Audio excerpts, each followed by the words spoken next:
Hello, welcome back. This is Side Hustle School. I'm your host, CHRIS GUILLEBEAU. I'm really excited about today's story. It's all about how a San Francisco commuter became part of the original iPhone launch with a hustle that now helps more than 40,000 people every day. Now, I want to point out that in 12 episodes so far, this is the very first story that has anything to do with computer programming. And that's because I want to make sure you know that for the most part, you don't need any specialized technical skills to start a hustle. If you do have those skills, like the person you'll hear about today, well, that's great. You can certainly put them to work. But if you don't, that's okay too. Now, keep in mind that in the stories you've heard so far, you've learned about the cruise vacation that turns into a $3,000 a month hustle, the oil and gas sales rep who made $40,000 using Pinterest, the single mom who created an astrology calendar. The point of a hustle is to use the skills you already have, maybe in a different way. You might have to learn how to turn those skills into something profitable, which is exactly what Side Hustle School is all about. But you don't have to become a programmer or anything else that you aren't. That's the wonderful thing about this world that we're exploring together. And now our story. When the first version of the iPhone came out in 2008, Stephen Peterson was excited. He'd been developing software for 16 years, and he wanted to learn to build something on the brand new Apple iOS platform. At the time, he was commuting from San Francisco to Palo Alto every day, a 30-mile journey that can take up to 2 hours depending on traffic.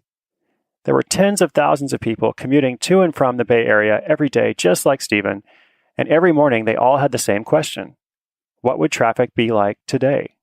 There was a lot of public transit data available online, but at the time, it wasn't easily accessible or understandable to most people. Stephen had a hunch that the iPhone debut was more than just another product launch. He saw its potential to improve daily life, and it didn't hurt that hundreds of thousands of units had already been pre-ordered by eager consumers. Apple planned to release the device with an online app store where new buyers could load up their first smartphone with their choice of programs. Years later, as the iPhone became a universal must-have gadget, more than 1,000 apps would launch every day. But in the beginning, the platform was much more sparse. The week before the deadline to submit an app for consideration to be included on launch day, Stephen was homesick from work. He decided to use his non-resting hours to hack together an app. This app would compile public transit data and present it in a visually pleasing, easy-to-understand style. He called it Routesy. Now, in his own words, he was shocked when Apple emailed him to notify him of the app's acceptance. His idea was great. The early execution, not so much. This app crashed a lot. The interface was ugly. A long list of planned features had to be abandoned when he ran out of time. He knew the project had a long way to go, but being included in the early launch provided motivation to keep working on it. Monetization was a secondary goal for Stephen. He made the app because he liked Apple and he liked making things. He also knew that a large group of people could benefit from a better solution to planning their morning commute, and no one else had made something like Routesy.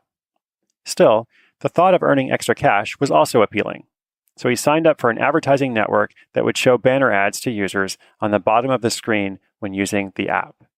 On the day of the launch, the San Francisco Chronicle published a blurb about the app in the business section. Stephen noticed it while he was standing in line waiting to get his first phone. It was exciting to see something he'd made go out to the world, or at least the world of early tech adopters who lived in the area. He didn't hear much more for a while, but when Apple published the very first revenue report, the very first month the App Store was online, Stephen's proceeds were approximately $2,700. After that, he started paying a lot more attention. Nearly a decade later, Routesy has almost 40,000 users every weekday and has been downloaded by nearly 500,000 people. It also produces a steady income of at least $7,500 a month, allowing Stephen tremendous flexibility to design the rest of his life however he sees fit.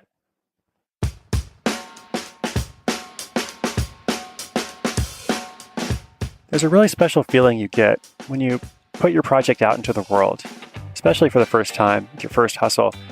Even if no one pays attention to it right away, you can look at it and you think, I made that. I did that. You feel proud of it, and you should be. Over time, as you achieve more side hustle goals, you launch more projects, this special feeling can be its own kind of reward. Stephen released his public transport app long before he felt ready. It really illustrates this principle of, the best time to start was probably yesterday, but failing that, today will do. Because he took that risk and went forward, even though it wasn't quite ready, by doing so, he gained access to a passionate early adopter audience.